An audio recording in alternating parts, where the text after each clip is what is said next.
We can't hear you, Prabhuji.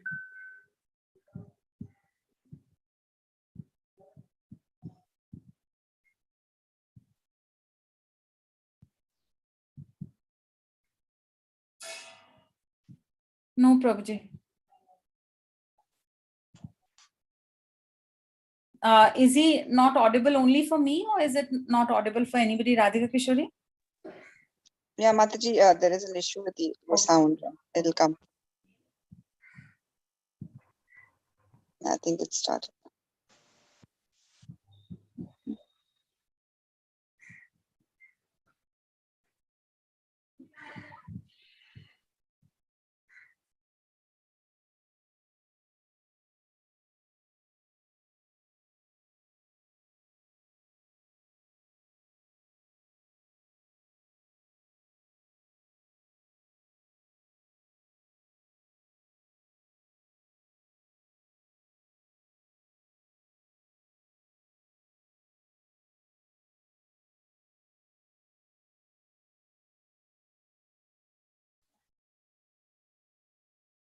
Hare Krishna, am I audible now? Yes, yes, Prabhuji. Thank you. Okay. Yes, Prabhuji, yes. Thank you. So we'll begin with our prayers. Om Ajnanatimirandhasya Jnananjana Shalakaya Chakshurunmilitam Yena Tasmai Shri Gurave Namaha. Namo Vishnupadaya Krishna Prishtaya Bhutale Srimate Bhaktivedanta Swami Nitinamine. Namaste Saraswati Devi Gauravani Pracharane Nirvishesha Shunyavadi Paschatya Deshatarine. Jai Shri Krishna Chaitanya Prabhu Nityananda Shri Advaita Gadadhar Shivasadi Gaur Bhaktavrinda. Hare Krishna Krishna Krishna Hare Hare Hare Rama Rama Rama Hare Hare. Hare Krishna, welcome everyone. We are discussing the character series from Mahabharata, and we are discussing the second Pandava, Bhima. And we discussed so far how Bhima, he was so very powerful. From birth, he was very, very powerful, and then how he came back even after being poisoned by the will of the Lord. He came back more powerful, and then he saved. He carried all the Pandavas and Kunti Maharani when they were running, they were escaping from Lakshagraha. Then we saw how Bhima killed Hidimba, married Hidimbi, got Ghatotkach, and then we were discussing how Bhima, he helped Yudhishthir Maharaj in Rajsuya Yagya by killing Jarasandha. Then we'll continue. When Pandavas, they were in Indraprastha ruling, one day they were called for gambling match. Yudhishthir Maharaj was called by Dhritarashtra for gambling match because Dhritarashtra was, he was, told by Duryodhan that if you want to see me happy, then you have to call Yudhishthir and make him gamble. And Yudhishthir Maharaj, because he had taken a vow to gamble, to follow the words of the superiors, so he had to gamble. And then in the gambling, they lost everything, and Bhima, because Duryodhan and Dushashan, everybody insulted. So Draupadi, Bhima took a vow to kill all the 100 Pandavas. He took a vow to rip apart the heart of Dushashan and drink the blood. He took a vow to break the thigh of Duryodhan, because Duryodhan, he pointed towards his thigh, slapping his thigh, telling Draupadi, you come and sit on my lap. Duryodhan, he was so, actually Dusashan, he was so obstinate. It is described that in the Mahabharata war, when Bhima, he was about to kill him, he shouted at Dushashan and said, which is that hand, which you used to catch the hairs of Draupadi? And Dushashan, he was so shameless, so obstinate, he raised his hand. This is the hand. So that's how we have to understand. There's a difference between obstinacy and determination. It requires determination, and obstinacy may also look similar. But they look same, but they are not. What is determination and what is obstinacy? Determination is a positive describer. If somebody is determined, he will do a good thing, continue to do a good thing. That is determination. And obstinacy means it is a negative prescriber. Obstinacy means the person is attached to doing a wrong thing, even though he'll be given so many lessons, but still he will not listen. We can see the example, many examples from the history, from the scriptures. People who are determined and people who are obstinate. We know the story of Dhruva Maharaj, a small child. He was offended by his stepmother, and he was determined to go to forest. Narad Muni came, he tried to discourage him. But Dhruva, as a small child, he was very, very determined. And he told Narad Muni, if you want to help me in my search of Lord Vishnu, then please be there. Please come and help me. Otherwise, I don't want to listen to you. So we call the Dhruva determined. But same Narad Muni came to Duryodhana also, and he told him to stop the war, but he didn't stop. So we call Duryodhana as obstinate, not determined.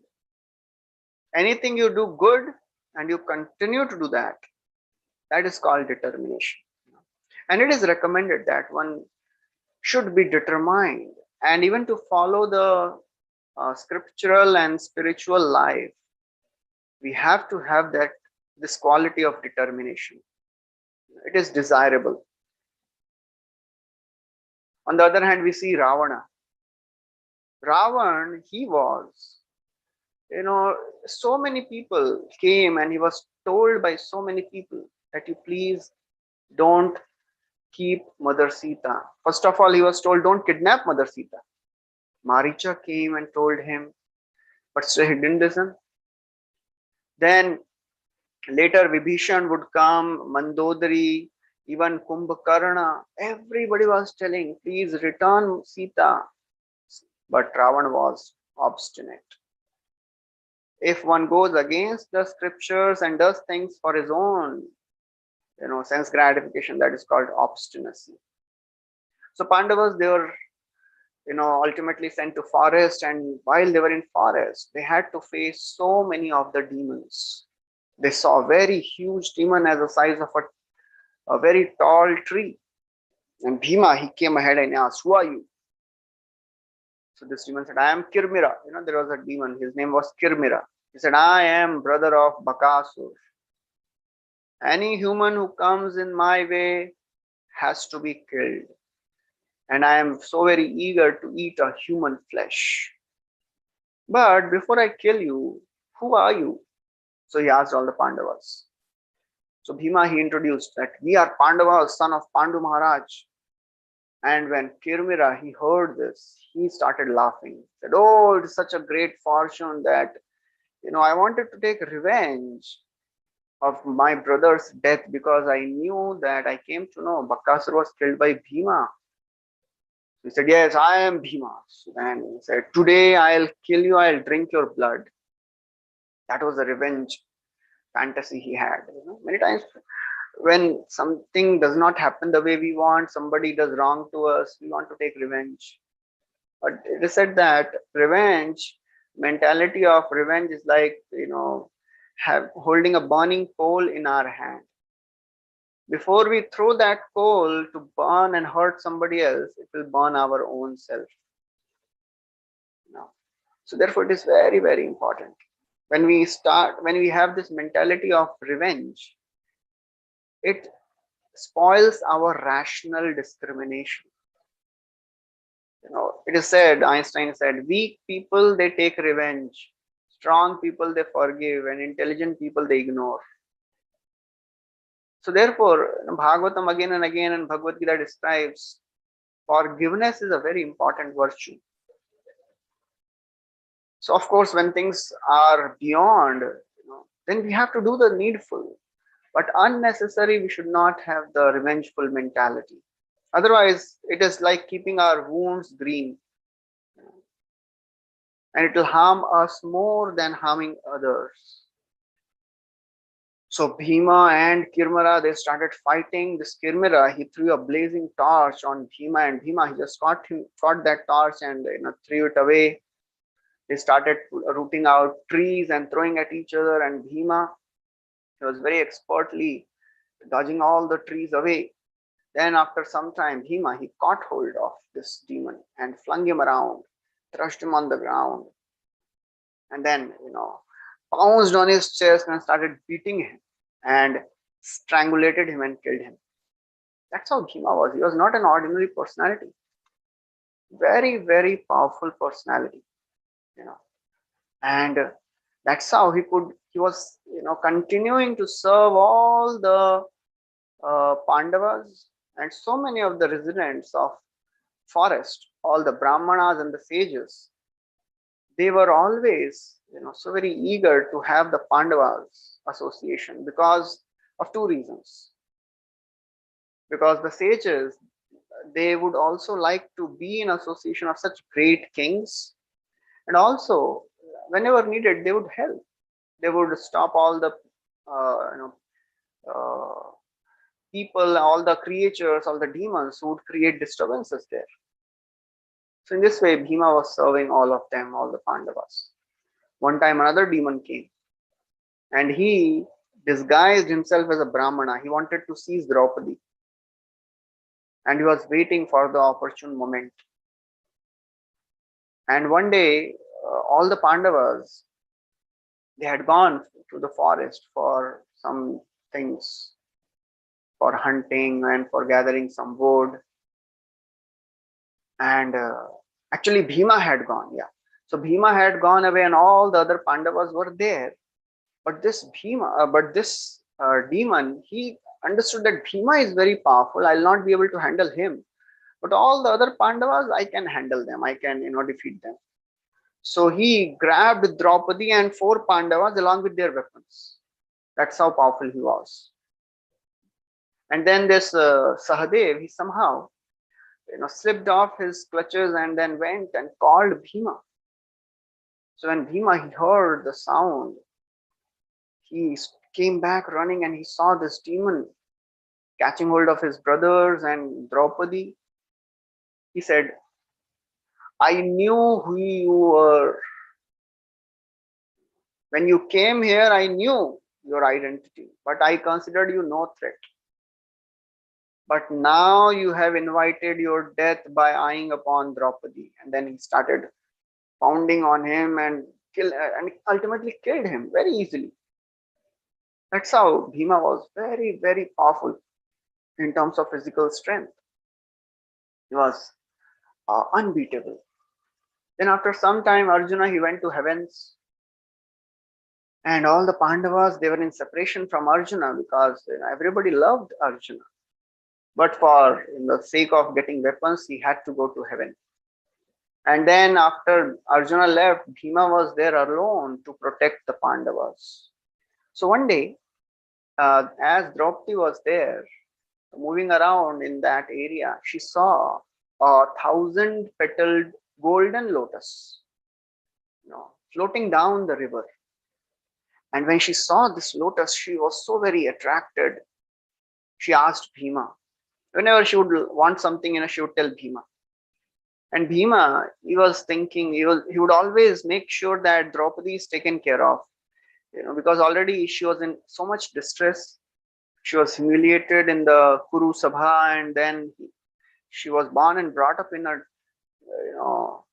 palatial situation. But now she was in the forest. So Bhima was trying to do whatever best he can to keep her happy. Bhima knew that she's suffering because of separation from Bhima, Arjuna, and then so many austerities they had to endure in the forest. So whatever Draupadi would ask, Bhima would try to fulfill that desire. So this is very important. Sometimes when problem comes in life, people, they become so very frustrated and depressed that they stop even acknowledging the little pleasures which are coming in their life, because some big problem has come. Okay, we'll just continue to lament it is very, very important to find small happiness, acknowledge them. So many times we forget to spend time with family, celebrate even little success of the children. Vedic culture is a culture of festivals. It is described that when Krishna was even small child, when he turned, first time, there was a festival that is called Utthapan. So we have to find out the small, small little pleasures in our family life. Although some big problem may be there, but we don't have to forget to live. We have to learn to, live happily, even in the midst of the problems. That requires some intelligence, and that requires a very strong foundation of spiritual values. And actually, many times when we are in the family, many times people think, okay, if we spend quality time with each other, that is important. Yeah, we have to spend quality time, but along with quality, quantity time is also equally important. We have to spend quantity time with our relatives, with our near and dear ones, to share their heart, to share their problems, to tell our own experiences. When we share our problems and happinesses, it helps to increase the bonding. And the same principle is applicable even in spiritual life. In spiritual life, what we are striving for is a very, very lofty goal. To attain Supreme Lord, it is not so easy. But while on the journey, we should keep relishing the small installments of bliss which we are getting. We should not miss those chances. Attending some festivals in the temple, going to some devotees' place and spending time with them, going for some yatras. These are small, small installments of happiness which Krishna is giving to all of us. Of course, in the COVID times, this is not so possible. But still, whatever possible thing we have to do, we should do. And these small experiences, they will help us. They'll sustain us in spiritual life. And along with that, we should have a habit of writing. Our Brajbihari Prabhu, he was telling that we should have a habit of writing journals. Write down all the good experiences which we have in Krishna consciousness. So that when the problem comes, we can refer to those experiences. When we feel dejected, depressed, oh, it seems it is not working for me now. When we read those experiences, it gives us a new enthusiasm. So therefore, we should make a habit of writing down our experiences, our good experiences, our bad experiences. Preferably, elaborately, we should write about all the good things which we've experienced. That will sustain us. That will help us in our difficult times. So Bhima, he went and he wanted to get lotuses. So he immediately went ahead, and on the way so many animals were coming. He would slap the animals and threw them away, and in this way he was just marching towards the upper regions, because this river was coming from the upper regions where Kuvera was staying, Yakshas were staying. It was not a easy thing. No ordinary human could go there. But Bhima was not an ordinary human. He was a super powerful human. On the way, as he was going, he saw an old monkey lying down, obstructing the path. And this monkey was lying down and his tail was there. Monkey was lying actually on the side, but the tail was obstructing the path. So Bhima, he said, "Oh monkey, please move your tail and allow me to go ahead." Monkey, he looked very old and tired, and he said, "Oh, I am so old, I cannot move also. I cannot move my tail." Yeah, what you can do, you can lift my tail and keep it aside and move ahead. What is your problem? You can do it. You are a young man. And then he said, but may I ask, why do you want to go up? Because this is the area of celestials. It is not an ordinary place to go, and you are a human. Humans should not encroach the area of celestials. It is not. It will not be beneficial for you. So Bhima, he was so very obsessed with the desire to get lotuses that he didn't listen to the advice. He said, "I am not interested in your advice. Move aside." This is what happens many times when we are so very obsessed with getting some things. We don't even listen to the good advice given by somebody. We think, oh, I know better. I can do my things properly. I don't need the help of anybody. Who is he to tell me? Who is she to tell me? But it is a very, very important thing that when somebody is instructing out of his concern, we should at least acknowledge. We should acknowledge whatever advice they are giving. That is the normal. That is a ordinary moral value. We have to at least acknowledge, and if we listen to the good advice, that will be very, very beneficial. But but this Bhima, because he was so very obsessed, okay, I want to go and get the lotuses. He said, oh, move aside. This monkey said, oh, I am very tired. If you want to go, although I am telling you, please don't go. Still, if you want to go, and then you move my tail and go. So Bhima, he was thinking, who is this personality? Bhima actually could not step on the tail. He could have easily stepped over the tail and went ahead, right? But Bhima, because he was a great personality, he was a scholar, he was a devotee, he was a learned person, he knew that in everyone's heart, Krishna is there. Everyone's body is a temple of the Lord. That's why they said that when we offer respects to somebody, when we say namaste, we are actually offering respects to the Lord who is there in the heart of that person. Namaha te. Te means that Supreme Lord. That Lord who is there in the heart of this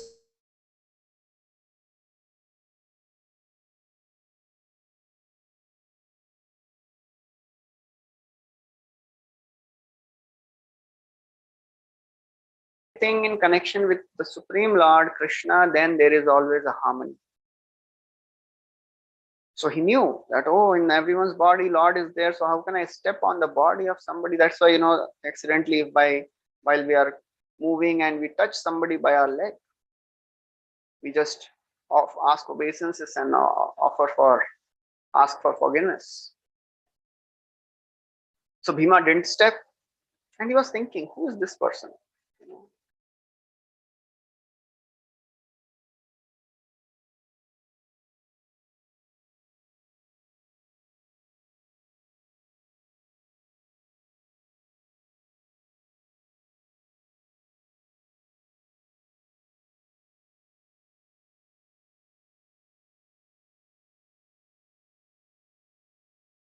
Because you're thinking, We can't hear you.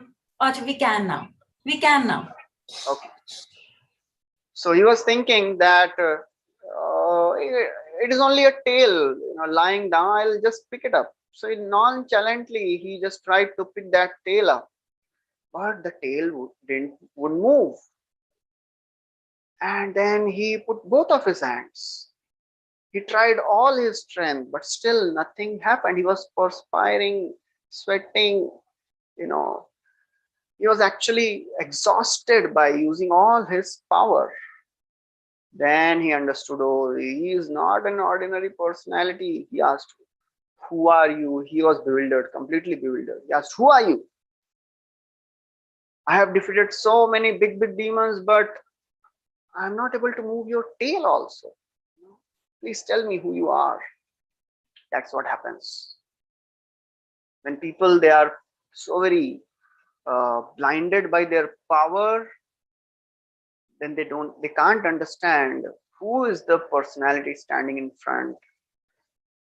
We may have so many big skills, and our capacity may be unlimited.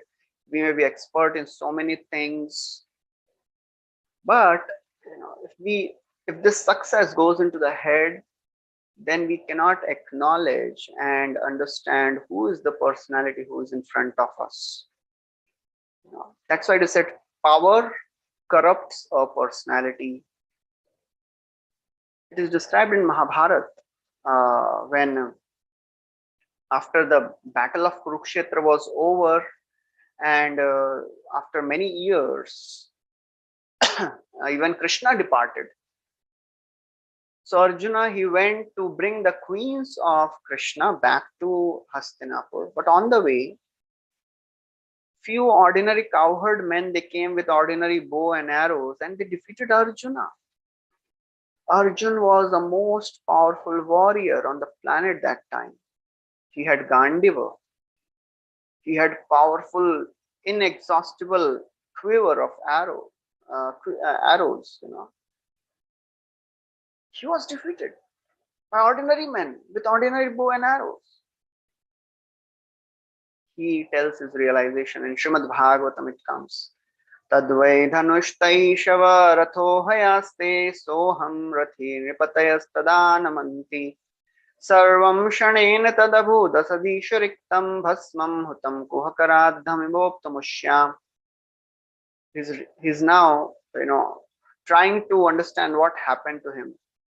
He's telling to Yudhishthir Maharaj, oh, this is the same Gandiva. These are the same horses, same chariot. I am the same warrior, but still I could not do anything because now Krishna has left. Srila Prabhupada, he writes a very beautiful purport.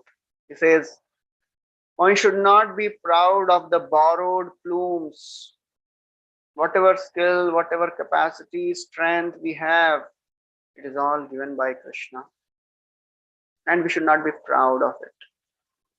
A proud person cannot understand the greatness of other personality. It is said that even if somebody is very knowledgeable, very austere, very rich, very learned, from high birth, very youthful, beautiful, these are wonderful qualities, right? But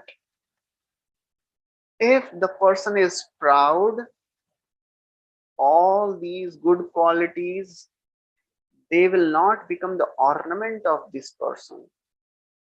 They will destroy that personality, and that personality will never be able to recognize and acknowledge the greatness of other people.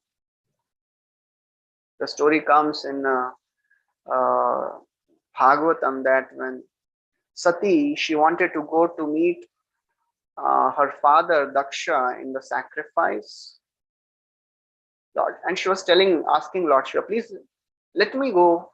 My sisters are going, big festival is going on, and he is my father. Even if he has not invited us, we should go. Lord Shiva told, that is there, but he is proud. Although he has so many good qualities, but he is proud of those qualities. So therefore, anybody who is proud of those qualities, he can never understand the greatness of other personalities. So Bhima, after trying all his, whatever strength he had, he was confused, exhausted, bewildered, and he became humble, completely humiliated. Therefore, it is said many times, humiliation comes before humility. So he surrendered. He said, who are you? This monkey said, I am an ordinary monkey, old. Bhima said, no, not possible. Are you that great monkey Hanuman who fought for Lord Ram?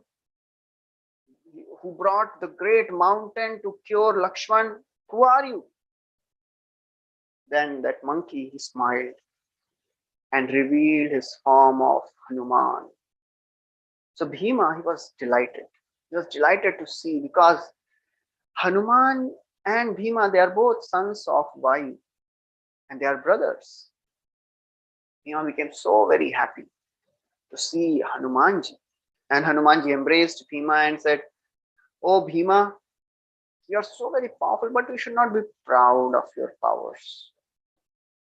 Time can destroy everything. Don't be insolent. Don't be so restless. You'll put yourself into troubles. If we use our powers without discrimination, we'll put ourselves in troubles. Krishna may give so many capacities, so many talents, skills. Somebody may be a good manager, orator, singer, organizer. But if we are not careful, then all these skills may put us into troubles. And the worst trouble is we'll feel that I am doing these things. I am the doer. And that will take us away from Krishna. That will, destroy our mentality of serving Krishna. So Bhima, then he was so very happy. He asked all the adventures. Oh, Hanumanji, please tell me how you killed, how you helped Lord Ram. And then Hanuman, he was also so very happy meeting Bhima. He told in great detail all the things which he did. And then Bhima, he requested Hanumanji that you please show me that form in which you brought the mountain. So Hanumanji said, no, actually, now it is not possible. Oh, that was in another age. At this age, this time is not suitable. So Bhima understood, no, he is becoming humble now. So he said, no, please, I want to see that form. He requested. And then Hanuman, he smiled and agreed. He showed him that form. And Bhima, he saw that huge form touching the sky. He was so very happy and delighted to have darshan of Hanumanji's, that beautiful, powerful, majestic form. And then Hanumanji, he said, he came back to his original form. He said, I helped Lord Ram, and now I'll help Lord Krishna. I'll be there on chariot of Arjuna in the Kurukshetra war. And whenever you will roar, I will also roar. And with just by hearing my roaring sound, all the opposing army warriors, their hearts will shatter. So that's how Hanumanji gave the assurance. And then both of them, they departed. Hanumanji again cautioned Bhima that I warn you, please don't go up. But still, if you want to go up, please respect the Devatas. Respect the celestials who are there guarding those areas. So Bhima, he marched up, and so many problems, so many obstacles came. He destroyed all those, and he forgot the warning which Hanumanji had given. He came up to the place, that lake where the 1,000-petaled golden lotuses were there. He was delighted to see that. And he was just approaching to gather some of the lotuses. The guards, they told, you cannot enter this place. This place belongs to Kuvera and you need to take his permission. So Bhima, he was a Kshatriya. Kshatriyas, they don't have the mentality of begging. Kshatriyas, they can rule. They never beg. That's why, in the Bhagavad Gita, when Arjuna told Krishna, I'll go to forest and beg. Krishna told him, not possible. Sadrisham cheshtate swasya prakriter jnanavanapi prakritim yanti bhutani nigra kim karishyati. Krishna told Arjuna, oh Arjuna, one cannot act against one's nature. Just like everybody has a different shoe size. If we wear somebody else's shoes, our feet, the shoes will bite our feet. Therefore, it is very, very important that we should not imitate others' nature.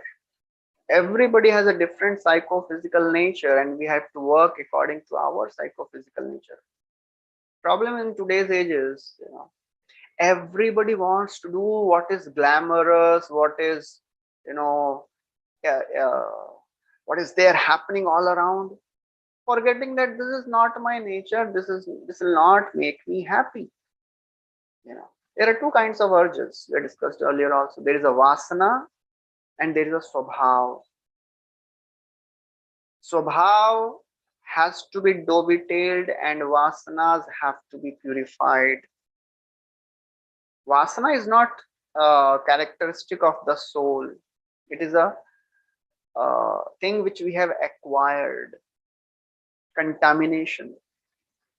Varna, it is also not the characteristic of soul. It is a characteristic of the body which cannot be changed. Vasana can be purified.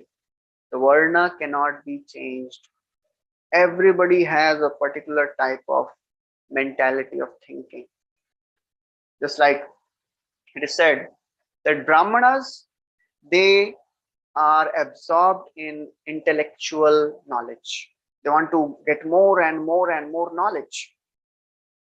Kshatriyas, they're absorbed in expanding their influence. Vaishyas, they're absorbed in earning more and more money.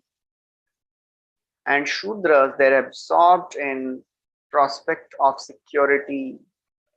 Everybody has a different nature. This is not just by birth. This is a nature. And all of us, we have to work according to our nature. And similarly, in the spiritual life also, in the material life, we may not be able to work according to our varna, because a person who is like having a Brahminical mentality, he may be put in the job of a manager.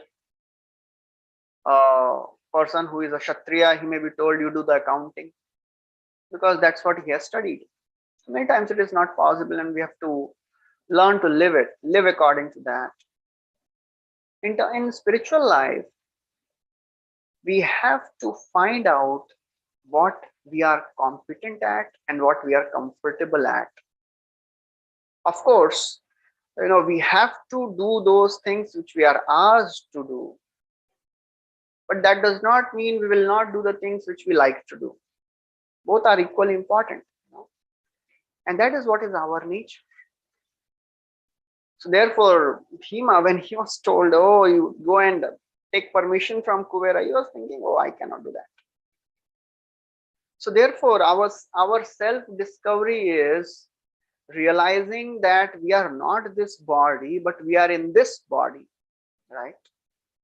We are in this body, and this body has a particular psychophysical nature, and we have to act accordingly so that we can serve Krishna in the best way. Ultimately, that is the goal which we should have, to serve Krishna.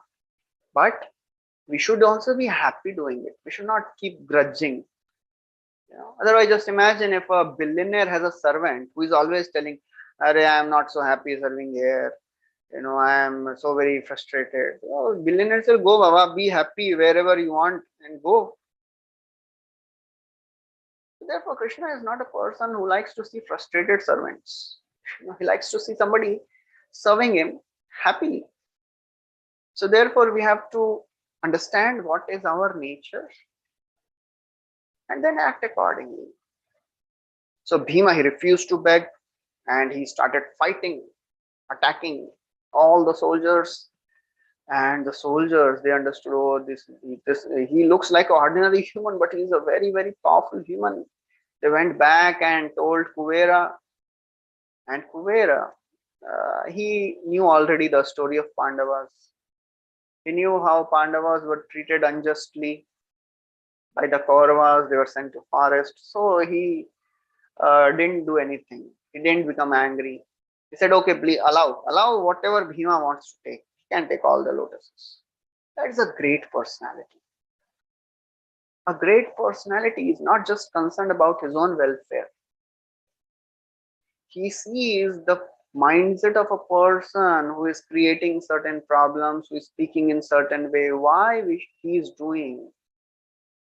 As it is said, we should not judge others because we don't know their story.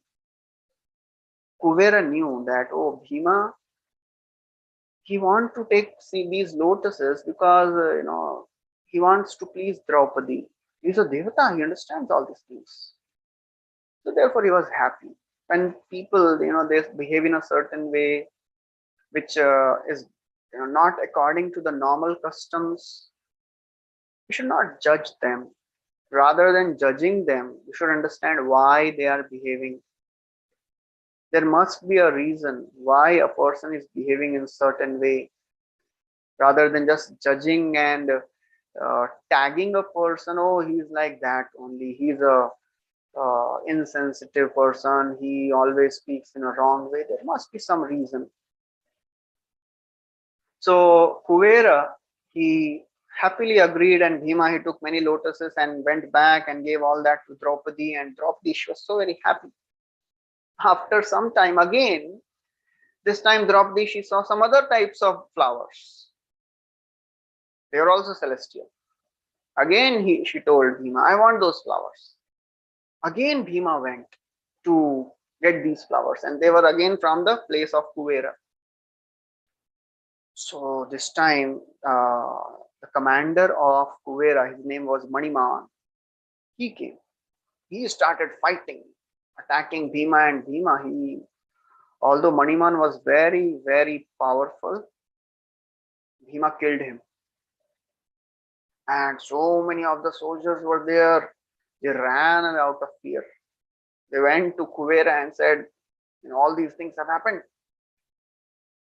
On the other side, Pandavas, Yudhishthir Maharaj, they started experiencing all these bad, inauspicious omens. They were thinking maybe something is going to happen. Something wrong is going to happen. And they understood that Bhima is not there. He must be in some problem. Then Draupadi told he has gone to celestial regions to get lotuses. So Yudhishthir Maharaj called Ghatotkach, because they could not go to the upper regions. So Ghatotkach came, and within short time he took all the Pandavas to the Kuvera's place. So Yudhishthir Maharaj, he reached that place, and he saw Bhima was in complete war field. All the yakshas were killed, and their bodies were scattered here and there. Yudhishthir, he went to Bhima and said, Bhima, how you are so very insolent and you are behaving in such a way? How can you become offensive to these devatas? They didn't do anything wrong to you, but still you are killing them. It is not good. You should have behaved properly. We should never disrespect the devatas. They are the devotees of the Lord. That is very important thing. When we come to spiritual life, especially Krishna consciousness, we understand Krishna is the Supreme Lord. But we should never ever disrespect the devatas. They are also very, very powerful beings. And they are the devotees of the Lord. They should never be disrespected. Our heart is for Krishna, but we should offer all respects to the devatas also. So that's what Yudhishthira Maharaj was telling. Please, you should never disrespect the devatas. They are great devotees. They are the administrators of the universe. And they were thinking, now what will Kuvera do? When he comes here and sees all these things, he will definitely become angry. And he was angry. When Kuvera, he heard, he inflamed with anger. He said, second time now Bhima is doing this. First time I forgave him, and second time he is doing this. Again, he was very, very angry. He came charging towards Bhima on his chariot. One day he was thinking, why Bhima did this? Yeah, this is a characteristic of a intelligent, sober man. Although he was angry, but still he contemplated. There must be some reason behind all these things. Why this has happened to this Maniman, why he was killed in such a way. That requires maturity. When problem comes in life, when things do not go the way we want, we should always introspect and contemplate why this is happening. There must be something which Krishna wants to teach me through this. Otherwise, it is not possible that something happens which has no purpose. Entire universe is designed with a purpose. The purpose is to correct us. Purpose is to rectify our rebellious tendencies, to go against God. So whatever is happening in our life, there is a purpose. And all the more if we are devotees, if we are practicing spiritual life, Krishna is personally involved. Krishna is not just deputing some of his agents, he is there personally taking care of the devotees.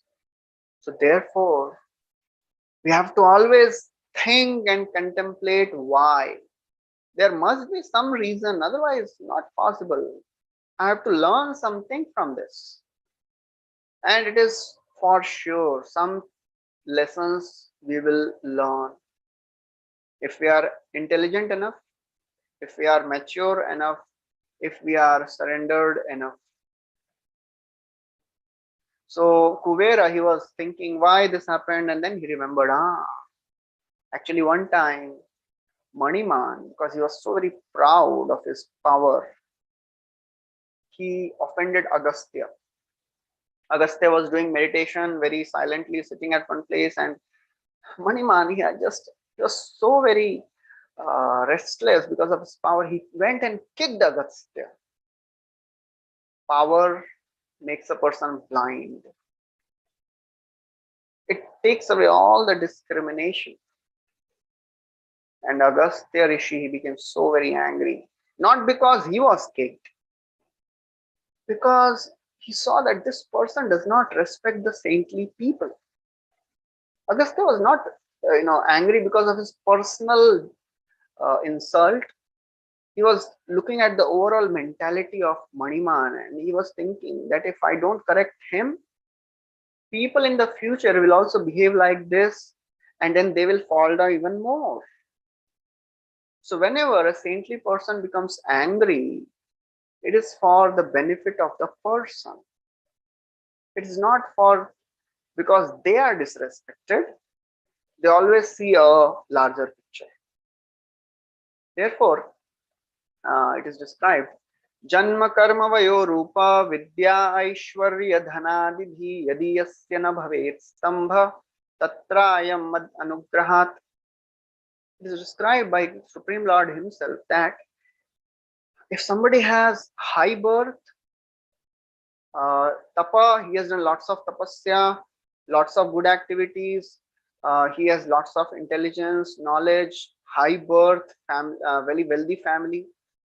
If he is not becoming proud even after getting all these things, it is natural to become proud, right? But if somebody is not becoming proud, Tatrayam Madanugraha, you should understand that he has received my mercy. Only a person who is blessed by the Lord, he will not become proud of his power, proud of his wealth, proud of his high birth, proud of his beauty. So because this Maniman was insulted, Maniman was cursed by Agastya, therefore he was killed. So Kuvera, he reconciled everything and his anger disappeared. He reached the place where Pandavas were there, and seeing Kuvera, all the Pandavas, they went in front and they bowed down with all their humility. When Kuvera, he saw such a humble disposition of Pandavas, he smiled. He blessed them.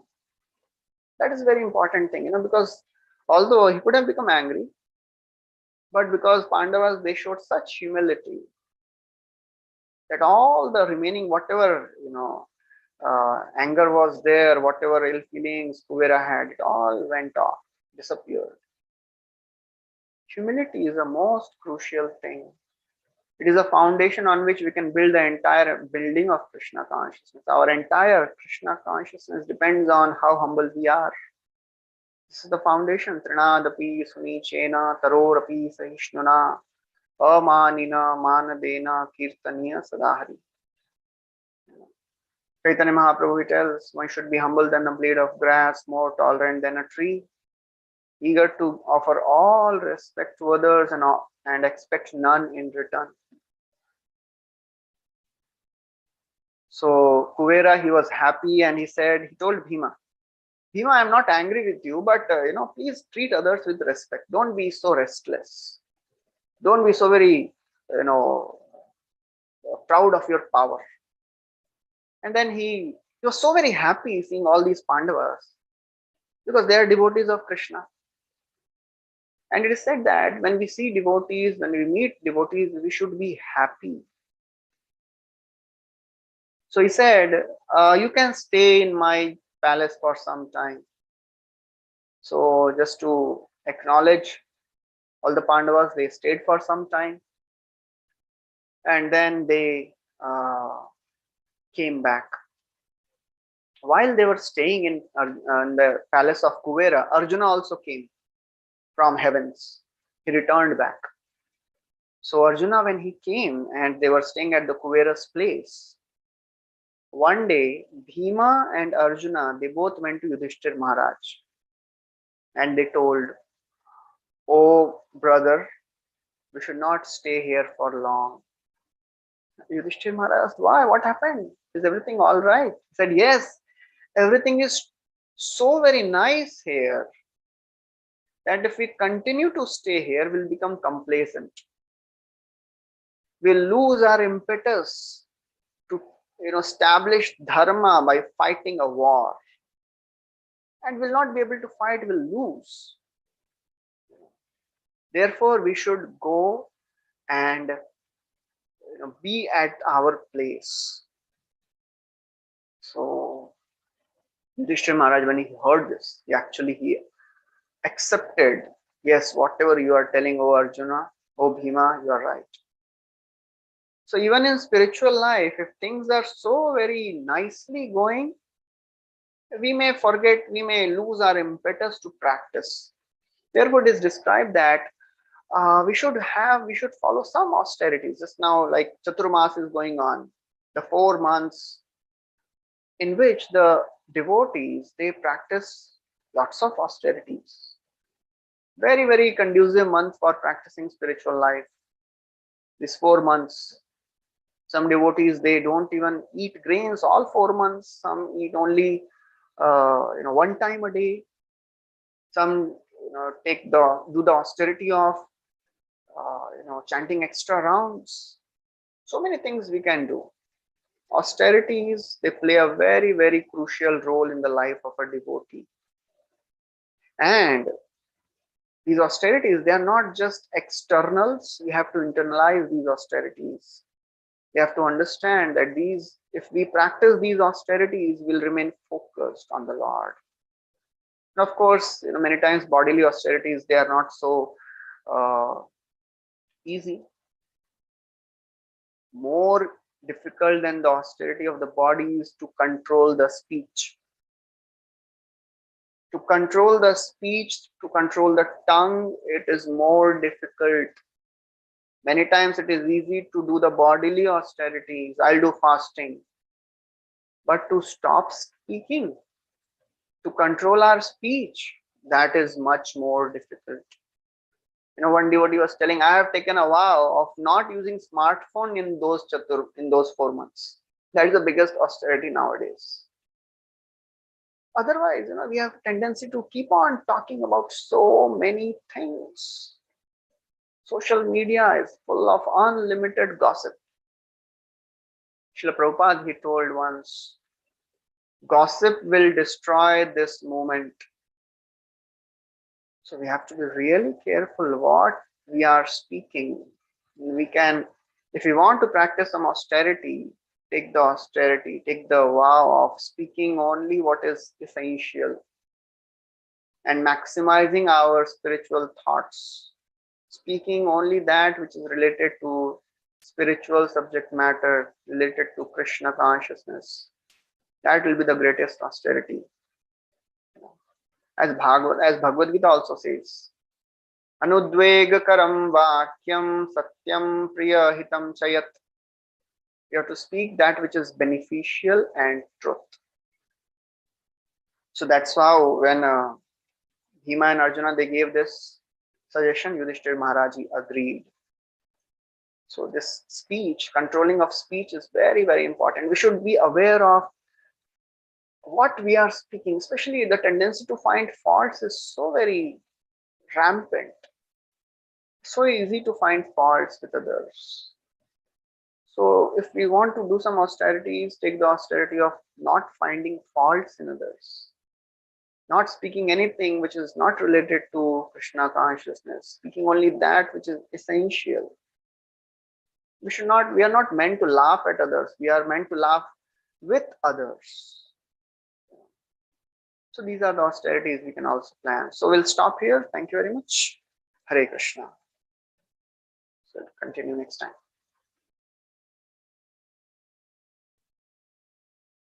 So any questions anybody has? Hare Krishna, Prabhuji. Thank you very much. Actually helping us to understand what is real austerity.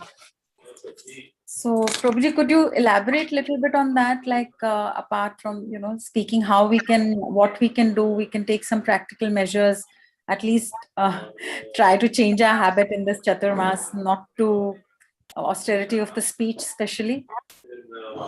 Okay. So basically, there are so many austerities. Austerity of the mind we can do, austerity of the intelligence, austerity of the speech, austerity of the body, austerity of the ego. So just to elaborate on the austerity of speech, as Bhagavatam describes that people, they have tendency to talk unlimited things. Shrotavyadini Rajendra Ninam Santi Sahasrasah. Just give them some opportunity and they'll keep on talking whole day. Two people will come and they'll keep slandering third person, and then after 1 hour they say, "Jane do na, apne kya karne ka hai?" Then why you spend talking 1 hour? Therefore, it is very, very important.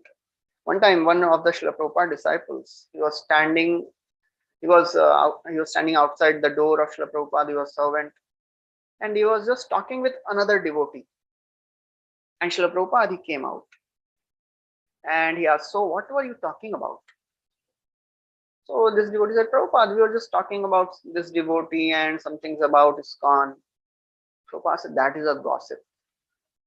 Gossip will destroy our movement." So we have to be really aware and beware of gossip. People think, oh, if we talk about others as if they are doing a social service, revealing the truth, "Arey, malum hai uske bare mein? I will tell you." They think that this is a social service going on, but very seldom we actually check whether it is true or not. If we cannot help anybody, then there is no use of speaking about that person. Before speaking about a person, we should have this understanding: is it going to help him? Am I going to get benefited? Devotees, they delight in glorifying others. Otherwise, anybody can find fault. There is n number of fault. Kalir doshani dhirajan. It is an ocean of faults. Devotees, they don't delight in finding faults. They delight in finding good qualities. So that is very, very crucial thing. What is the big deal in finding faults? Anybody can do it. One time one devotee was telling that he organized a program and then there was a birthday of one person. So he called his relatives also, "Okay, please, all the relatives, please get up." And it is a custom that we glorify the person whose birthday is there. So he told, so they were new people. So he asked the relatives, "Can you please speak something good about this person?" And to his surprise, they were thinking for some time, "Kya bolu iske bare mein acha?" So therefore, it is so very ingrained to find faults, but we cannot find good qualities. That is the whole ethos of this Kali Yuga. Therefore, Srila Rupa Goswami describes that as we advance in spiritual life, we should become Nindadi Shunya. Nindadi Shunya means we should not delight in finding faults in others. There are various types of gossip that is technically called as prajalpa. All the useless talks, arguments, wasting time, energy in argumenting, useless debates, news, all these things that are there in the newspaper, talking about others, finding faults with others.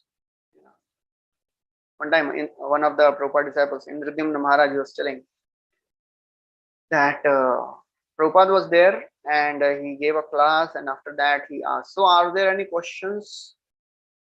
So one lady, she raised her hand and she said, Swamiji, what was I in my past life?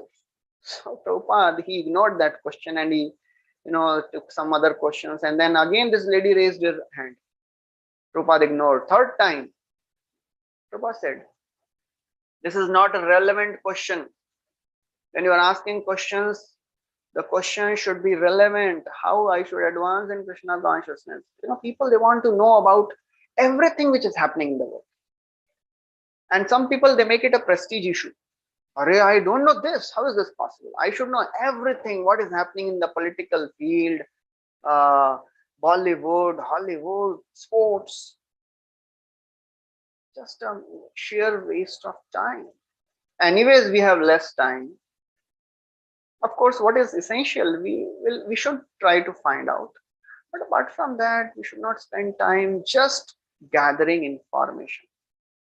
Then Prabhupada told, it is not so important what you were in the last life. It is important that what you will be in the next life. That is what we should ask. That is what we should talk about. Not all the other things. Not talking about people, but asking basic questions. Am I going properly in my spiritual life? Am I doing nice in my family life? My relationships, are they good? All these things are required. Krishna consciousness is a holistic process. Not just, okay, your spiritual life is on one side and your family life is going on a toss. No. So these are the things we should ask about. That is austerity. And it begins, and austerity of speech is not just what we speak.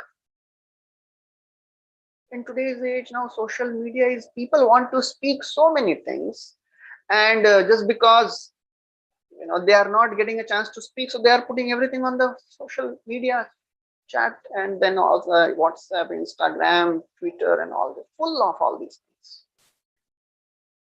That's austerity, to stop all these things to minimum. Why waste time?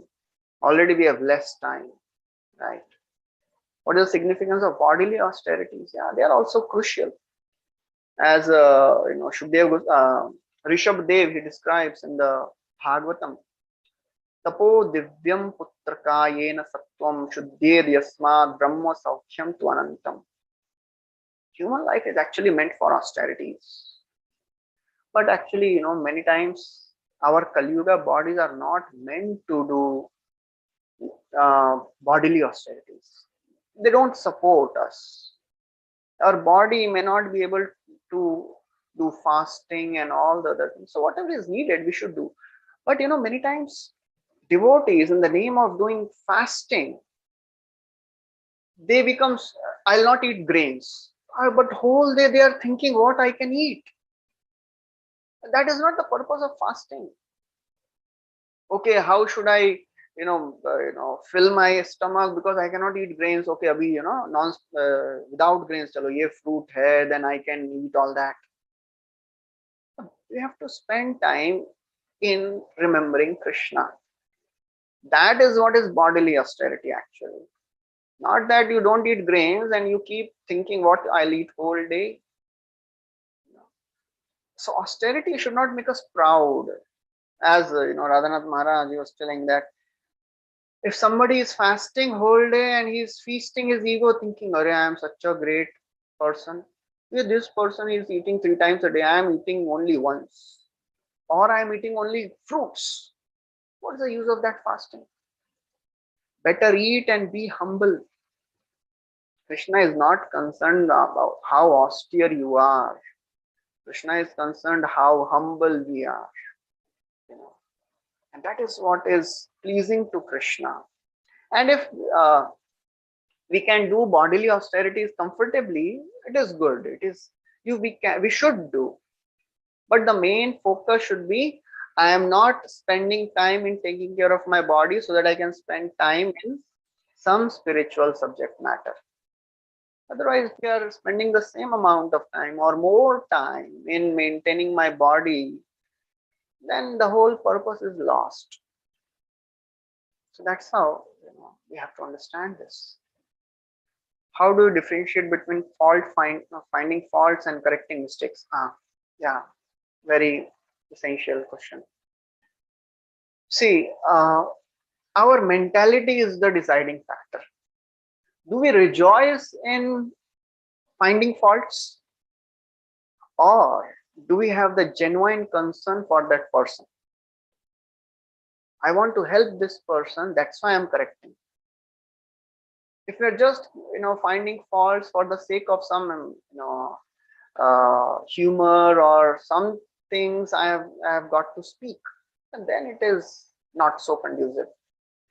And then you are into the wrong mentality, that is finding faults. I think as Gaur Gopal was telling us, that when we find faults, when we are telling somebody, we should ask, is this right? Is this going to benefit that person? Is this the right time to do this? Am I the right person to do this? So our consciousness is the deciding factor.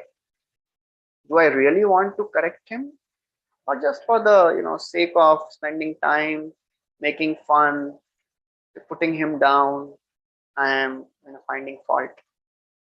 Of course, we have to correct people if they are subordinate to us.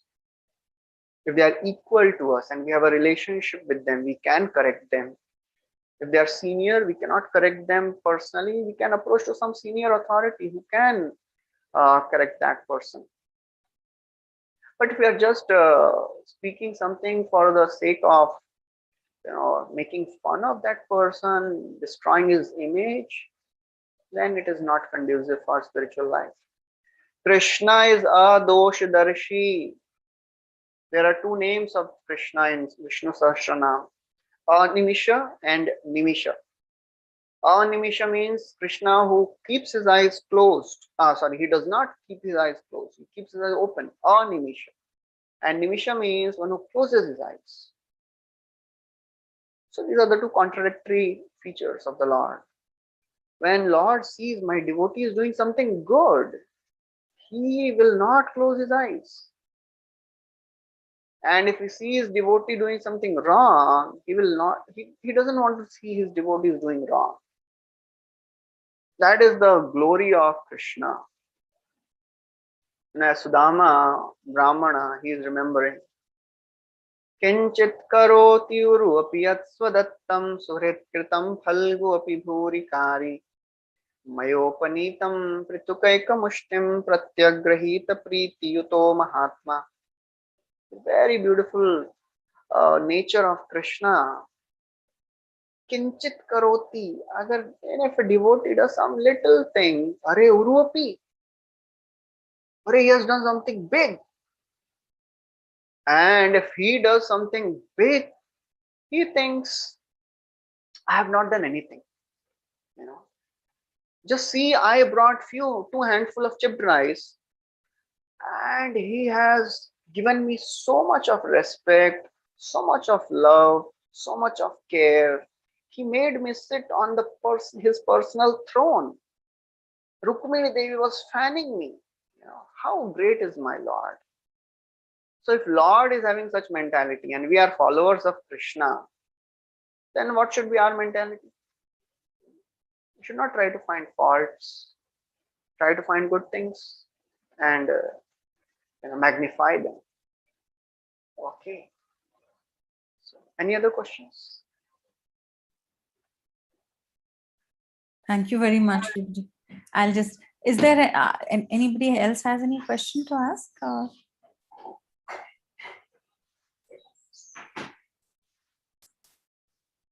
Thank you, Prabhuji. Maybe we can take one or two sessions on austerity of the mind and speech. Another whole session. Yes, Prabhuji. Thank you very much. Hare Krishna. Thank you very much. Hare Krishna.